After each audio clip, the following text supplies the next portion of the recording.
Stepped on the scene, dripped in saline. Whole crew shining, call me Mr. Clean.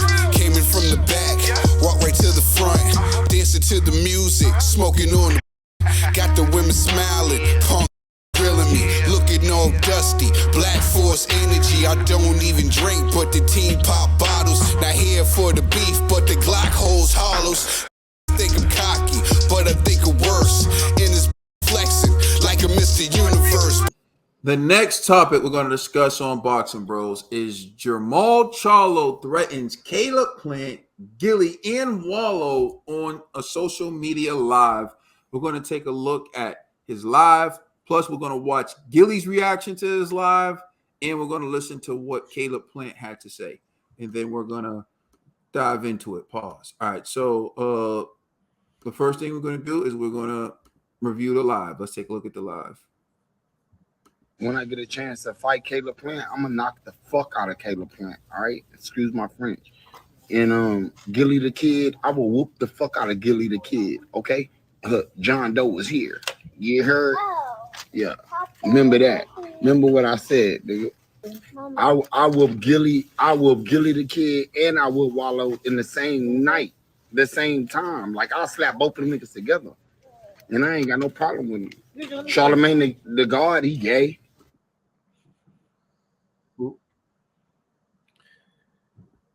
All right, so that's what Maul had to say.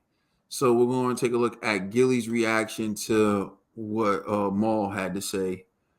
All right, here it is right here. What Gillie had to say. Guess who ain't scared? Guess who don't believe you? Me. Niggas is crazy, man.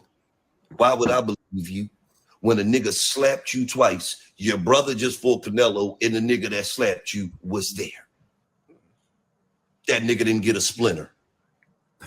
He didn't stub his fucking toe or nothing. Niggas is crazy, man. Niggas is into disrespecting niggas that don't even disrespect them. I'm confused, man. Motherfucking nigga slapped Mufasa and he turned into Simba. Guess who ain't scared? So that's what Gillie had to say. And he said that he wants to fight Caleb Plant. Well, here's what Caleb Plant had to say about his plans for the future as it relates to boxing. Love to get the rematch with Canelo, but I'm looking at Jermall right now. And that's the fight I want. There's a fight with Jermall, but there's rumblings that he's going to possibly face Jose Benavidez on November 25th. Yeah. Maybe possibly in next future. Yeah. I mean, in next year. What about that? I mean, hey, if he want to get the tune-up, I can see what I can get, biggest fighters I can get, or a tune-up myself, and we can run it next. Love to get the rematch with Canelo. You heard it from Caleb Plant. Caleb Plant saying he wants Jermall next. So that's the fight he wants. He wants that next, and if not, he's willing to schedule a tune-up while Maul gets a tune-up so that they can make their fight after that. So I'm turning it over to you, Conspiracy G. What was your reaction to all that? I mean, I think Jermall he's pretty emotional, so I don't know. I really think he needs to lay off social media for a little bit. But in regards to Gillie and Caleb Plant's responses, like I feel Gillie, like Jermall, let's just be real, man. You're talking real, like rah, but when you see your ops, you don't do nothing, so it's not that serious, and Caleb Plant, I like what Caleb Plant's saying. He's like, hey man, listen, I want you next. If they're going to give you a tune-up, they should give me a tune-up. And I think it makes sense because it builds that fight up, like it gives them more time to prepare and more time to promote the fight. So I actually like that idea, give both gentlemen tune-ups. And then during that time of whoever they're fighting, they're building up this big fight right here and make it happen. All right, Ned the TVE. Hey man, Charlo's is really corny, bro. I'm not gonna lie, they're so corny. It's like if you're gonna call somebody out, call somebody out. And if you wanna fight them, handle it the professional way. And I just don't feel like Jermall goes. The Charlos go about it professionally at all. They just want to get on social media, be like, "Yo, I want to fight them. I want to fight them next. I want to call them all type of names and things like that." And Gillie and Wallo, those are my guys, yo. I think they're the funniest dudes on the internet. And you threatening them like you'll slap them. Like, why would you slap them? Like they just civilians. They just speak. They have an opinion on you. You're the star. And at this point, I don't know. I'm sick of the Charlos. Somebody packed them up. I feel Caleb understands what he has to do against them. I don't respect how he just comes out the woodworks and just start talking trash because your brother lost, and everybody's critiquing them. And now you feel like you got back your brother when you could be like, yo, bro, yo, you're better than this. We've been training all our lives together. We started this, and you don't just go that same route. But it's the Charlos. We give them a little grace on the show, but it's just too much for me, man. Wait, you said you give them grace? We give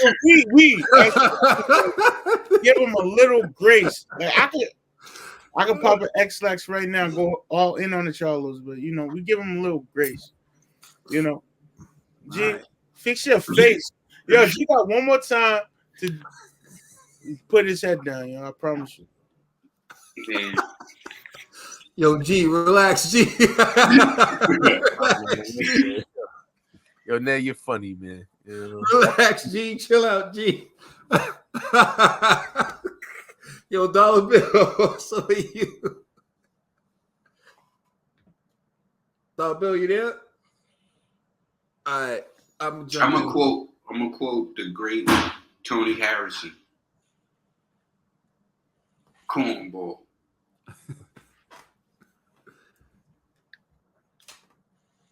That's it. That's all I gotta say.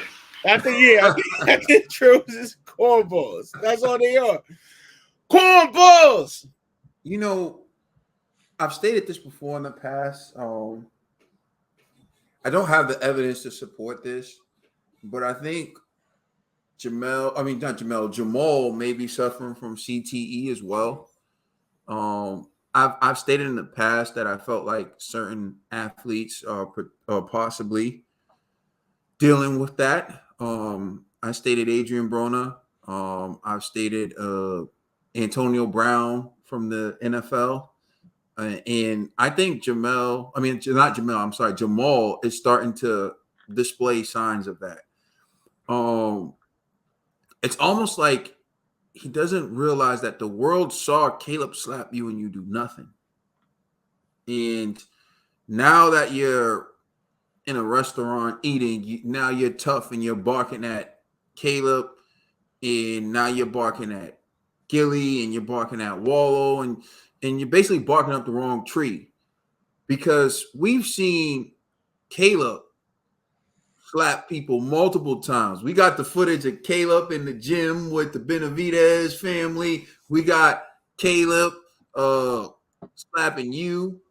We got Caleb trying to slap Canelo, right? And then he got slapped up by Canelo. But the one thing we can say about Caleb is he's there for the action. No one could ever say that Caleb's a hard person to find, or you can't Caleb's gonna run away from the beef. No, Caleb will show up. He knows the drama's at the gym. Caleb will show up to the gym. Caleb knows what the drama. Caleb will show up. So to me, you doing all this talking for nothing, because you can find Caleb showed up to the fight, was there. So why are you talking about it? We've always said this. If someone's talking about it too much, they're not going to do anything. Like Biggie said, don't you know his next move is silence and violence? Real killers move in silence. The more people who know what you're about to do, the bigger the problem. Can you imagine? One time we were playing basketball at the park. This dude, got embarrassed. He tried to act tough. He got beat up. Then he started yelling, "I'm going to come back here and air out the whole effing block." started talking about what he was going to do. He left. We all looked at each other and laughed. And we kept playing basketball. Go ahead, Ned. That sounds like a scene that a white man can't jump. That's all I'm saying. I don't remember any of that happening in White Man Can't Jump. You remember he was like, yo, I'm going to go back to my car? He went back to his car, though. But he didn't come back. But he would. It's like, he ran. Well, my point is, this dude said all that, and then he left, and none of us felt threatened because he talked too much. Now, if he would have left and came back, soon as he got out of his car, we would have been like, yo, run, run, run. But the fact he told us in advance, we didn't believe he was going to do nothing. Like, again, you just don't talk too much. Just do it. Don't talk. Just do it. Why are you talking so much? I'm going to rob you the next time I see you, so now I know I can prepare for it. So when you see me, I got nothing on me. Here, take it. Nothing. Or if I have a gun and I want to go that route, we can go that route. Just do it. I think it's sad. I'll be honest with you. My thought on it is sad. That's my word on it, because when the Charlos first got into boxing, they were both Charlos. They were exciting. I had high hopes for them. I thought that Jermall lived up to what I thought he can be, kind of, but he had a lot of hurdles and a lot of pitfalls, and he's done a lot of things where I'll watch Jermall, I'll root for Jermall, but it's not like he's my dude like how he was when he first started. And Jermall's just kind of underachieved. He's underachieved, and I had high hopes for these guys. It seemed like when they first started, they were promoting these guys as wholesome, brother duo with amazing talent and potential, and they were that. But it seemed like the more money they got, the more famous they got, the more they try to live like rappers and hood stars, and became about clothes and became about jewelry and who's flashy and who's this. And it's like, yo, we all grew up broke, bro. So who you stunting for? Like, we understand, like, think about the bigger picture. So when I watch this and I see this, it's sad to me, because I feel like I'm watching the demise of a guy who I used to root for, who I thought had amazing potential, and he underachieved. And if this continues, he's just going to be a cautionary tale. All right. Thank you for watching. Please like, share, and subscribe. Remember, you can listen to our podcast on all major streaming services. We are the Boxing Bros. I feel it in my soul. Can you feel me? My money right. Came so cold in my cell, all them lonely nights. Stay 10 toes.